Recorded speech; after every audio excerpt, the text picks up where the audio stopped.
கர்மேல் பர்வதத்தில் நின்றிடுவேன். அக்கினி இறங்குவர செலுத்திடுவேன். கர்மேல் பர்வதத்தில் நின்றிடுவேன்.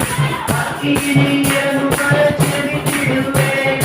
எலியாவின்